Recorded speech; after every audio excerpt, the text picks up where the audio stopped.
Olá pessoal, tudo bem? Vamos começar uma das nossas aulas direcionadas ao pessoal que vai fazer a prova do IFSU. E um dos conteúdos que sempre cai nas provas do IF é essa parte de conteúdo dos sistemas de equações de primeiro grau ou sistemas de equações lineares, que é muito recorrente as duas formas de se falar.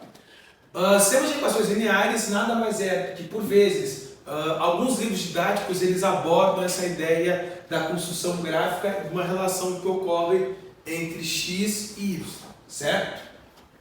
Quando nós vamos pensar na ideia de sistemas lineares, os cálculos podem vir por vezes diretos ou por meio de situações problema. Nesse caso aqui nós temos uma situação problema. O que está ocorrendo aqui nessa situação problema? Duas pessoas, Fábio e João, vão disputar uma partida de lançamento de dardos, tá? E ambos combinaram de só valer quando acertasse o centro do alvo, tá? Então cada um lançaria 10 vezes, tá? E terminando a partida, os dois juntariam, terminando a partida, os dois juntos haviam marcado 6 pontos. Fábio ganhou por conta de diferença de 4 pontos. Quantos pontos cada um tem? Então, primeiramente a gente vai pensar o seguinte: ele vai nomear cada um dos componentes com uma respectiva variável. Ou seja, Fábio vai ser totalizado com a letra X e João com a letra Y. Tá? E ambos, X e Y, são valores naturais. Quando a gente pensa nessa situação, nós entendemos que ocorrem algumas possibilidades. A soma dos dois, tanto a soma de Fábio quanto a soma com o João, deu 6 acertos. E a diferença entre eles deu 4 acertos. Então, existe uma equação linear por meio de a relação que ocorre entre Fábio e João. Ou seja, x mais y, isso é igual a 6. Certo? E ali nós temos uma tabelinha que ocorre as possibilidades. Ou ocorre o quê? Ou Fábio não acertou nenhuma e João acertou 6 e assim por diante. Só que o que acontece? O próprio problema vai dizer que ambos acertaram. Então o que a gente consegue analisar? Que a primeira possibilidade onde diz que Fábio não acertou nenhum e João acertou 6, ela já é equivocada, porque ambos acertaram. Então a gente já pode descartar a primeira possibilidade, 0 e 6. Mas podemos pensar no 5. Mas a diferença continua sendo 4. 2 e 4, a diferença continua sendo 4. Por exemplo, 13 e 13, a diferença não é 4. Então já tem duas possibilidades de ser descartadas. Tanto 0 e 6 como 13 e 3. 4 e 2 também já pode ser descartado. Por quê? Porque a diferença entre os acertos foi 4. 5 e 1 pode ser uma possibilidade também, porque a diferença é 4. Mas quando a gente vai pensar quanto aos acertos, a gente sabe uma coisa muito importante que está escrito na lâmina anterior, que a gente consegue analisar que um acertou mais que o outro, tá? E com isso a gente pode pensar que nessa situação, o que a gente pode pensar? Primeiramente, aqui ocorre uma primeira situação onde há uma equação por meio da situação do problema, x mais y igual a 6. E na diferença também. Só que o que acontece? Se a gente parar para analisar, unindo as duas equações, a gente elimina y. E com isso ficamos com 2x. 2x igual a 10, x valendo 5. Então, Fábio acertou 5. Então a gente já sabe que como Fábio acertou 5, consequentemente João acertou uma única vez. Então a gente sabe que a solução possível é 5 e 1. Certo? Então, como Fábio acertou 5, João acertou uma vez. E as equações lineares, elas sempre vão vir no sistema de pares ordenados. Esses pares ordenados são as variáveis x e y.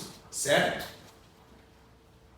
Como a gente pode pensar em resolução de sistemas? Tá? Existem 2 métodos conhecidíssimos para nós abordarmos as soluções entre sistemas de equações lineares. O primeiro método chama-se método da substituição, onde consiste em substituir uma das variáveis e fazer com que uma das variáveis esteja relacionada à outra.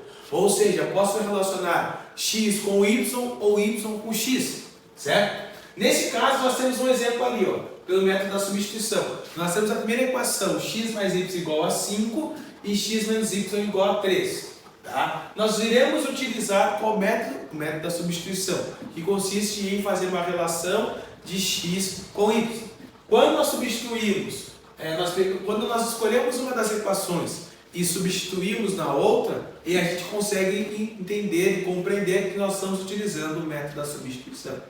Nesse primeiro exemplo, nós pegamos a primeira equação, x mais y igual a 5, e vamos isolar o valor de x. Isolando o valor de x, vamos buscar que x é igual a 5 menos y. Pegando essa informação e substituindo ela na segunda equação, nós vamos ter que 5 menos y, isso é igual a 3. E então a gente consegue juntar, unir menos y com menos y, que vai nos dar 2y, e o 5 que está somando vai passar para o outro lado, subtrair. Sinais diferentes, nós sabemos que diminui e conserva o sinal do maior. Então, 3 menos 5 vai nos resultar em menos 2. Menos 2y é igual a menos 2, resultando que o y vale 1. Substituindo o valor de 1 na primeira equação, nós sabemos que o valor de x vale 4. Ou seja, o par ordenado desse sistema é os valores 4 e 1.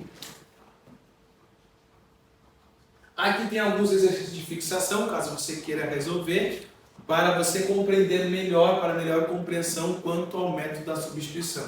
Tá? Sempre é isso que você tem que ficar claro para vocês. O método da substituição é uma relação que a gente pode fazer entre duas variáveis. Sempre a gente relaciona ou x com y, ou seja, isolamos x ou isolamos y, certo? E o segundo método, outro muito conhecido também, chama-se método de adição, ou método cancelativo, tá? Onde nós temos um par de equações, e nesse par de equações sempre ocorrem mecanismos a ser executados para o cancelamento de uma das variáveis, certo? Eu costumo dizer que essa ideia do método de adição, ele diretamente, por meio dos mecanismos, ele nos resulta sempre em cairmos numa equação de primeiro grau, certo? E as equações de primeiro grau são equações lineares que a gente encontra somente uma única raiz. Quando nós vamos pensar na ideia cancelativa, essa própria equação está propriamente dita, já direta. Então, a gente tem x mais y igual a 8 e x menos y igual a 6. Como a gente tem mais y e menos y, os sinais são opostos, um ou outro a gente elimina, cancela. Somamos x mais x que nos resulta em 2x, 8 mais 6 que nos dá 14, logo o valor de x é igual a 7. Com isso, o valor de x valendo 7, iremos pegar qualquer uma das equações e encontrar o valor de y. A gente pegou a primeira, x mais y igual a 8, sabemos que o x vale 7, então o y vale 1. Ou seja, o par ordenado que a gente resultou desse sistema é 7 e 1, certo? Utilizando o método de adição. Eu, por vezes, falo muito que o método de adição, em algumas situações, ele é mais prático. O que a gente não pode concretamente dizer que é o mais simples, porque dependendo de cada sistema, ou de cada equação, ou de cada situação do problema que ocorre, por vezes um método pode ser mais fácil do que o outro. Alguns exercícios de fixação, caso você queira trabalhar um pouquinho melhor sobre a ideia do método de adição, ou o método cancelativo. Uma coisa muito interessante de ser destacada também é que nós podemos falar rapidamente do método de comparação. Quando a gente pensa na comparação, quando a gente tem um sistema e a gente pode fazer a comparação entre eles, certo? E aí é uma ideia mais, a gente pode pensar em isolar uma das incógnitas em ambas as equações. E aí a gente encontra rapidamente, quando a gente isola uma das situações, isola uma na outra, e aí a gente pode fazer uma igualdade das duas equações, encontrando direto o y e depois o x, correto? Na próxima aula a gente aborda mais casos e situações de problema do método de sistema de equações lineares. Bem, grande abraço.